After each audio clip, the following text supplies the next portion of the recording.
আসসালামু আলাইকুম। আলহামদুলিল্লাহ ওয়াহদা ওয়াসসালাতু ওয়াসসালামু আলা মান লা নাবিয়্যা বা'দা।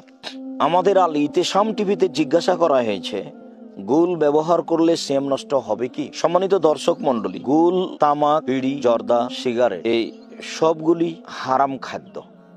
প্রথমত আমাদেরকে অবগত হতে হবে যে মানুষ তো হারাম খাদ্যই কোনো সময় খেতে পারে না। আল্লাহ তাআলা বলেন,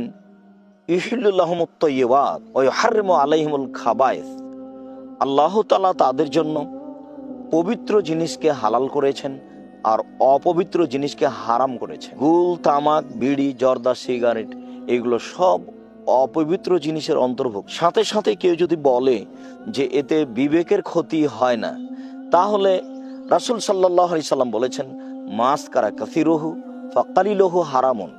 যে জিনিস বেশি খেলে বিবেকের ক্ষতি হবে তার কমও হারাম। তাহলে অল্প জর্দা খেলে বা গুল, তামাক মুখে দিলে বিবেকের ক্ষতি হয় না, এটা স্বাভাবিকভাবে আমরা অবগত। তবে কেউ যদি বেশি পরিমাণে জর্দা খায়, ধরেন একটা ভালো মানুষকে আপনি 250 জর্দা খাওয়িয়ে দেন বা 150 গুল খাওয়িয়ে দেন, তারপর দেখেন অবস্থা কি। 250 কেন, 150 জর্দা বা গুল যদি কাউকে খাওয়ানো হয়, তাহলে সে অজ্ঞান হয়ে যাবে। অতএব আমাদেরকে স্পষ্ট বুঝতে হবে যে গুল, বিড়ি, তামাক, জর্দা, সিগারেট এগুলি হারাম খাদ্যের অন্তর্ভুক্ত। অতএব এইগুলি খেলে সিয়াম ভঙ্গ হয়ে যাবে, এ কথাই ঠিক। সাথে সাথে এইগুলি মানুষ খেয়ে থাকে, এইগুলি ইনহেলার ব্যবহার করার মতো করে মানুষ ব্যবহার করে না, যা চিকিৎসা হিসাবে ব্যবহার করে। আর মানুষ এইগুলি খাদ্য হিসাবে গ্রহণ করে, নেশা হিসাবে গ্রহণ করে। সে এইগুলি খেলে নিজেকে মনে করে যে আমি এখন শান্তি তৃপ্তি পাচ্ছি। সে মনে করে যে এ দিয়ে আমার ক্ষুধার কিছু নিবারণ হলো।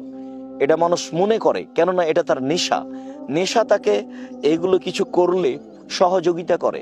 সম্মানিত দর্শক মণ্ডলী, এ কারণেই গুল, তামাক, বিড়ি, জর্দা, সিগারেট খেলে সিয়াম ভঙ্গ হয়ে যাবে, এ কথাই ঠিক। আল্লাহু আ'লাম ওয়া সাল্লাল্লাহু আলান নবী ওয়া সাল্লাম। সর্ববিষয়ে আল্লাহই সর্বাধিক অবগত। নবী করিম সাল্লাল্লাহু আলাইহি সাল্লামের প্রতি দুরুদ ও সালাম অবতীর্ণ হোক। আসসালামু আলাইকুম।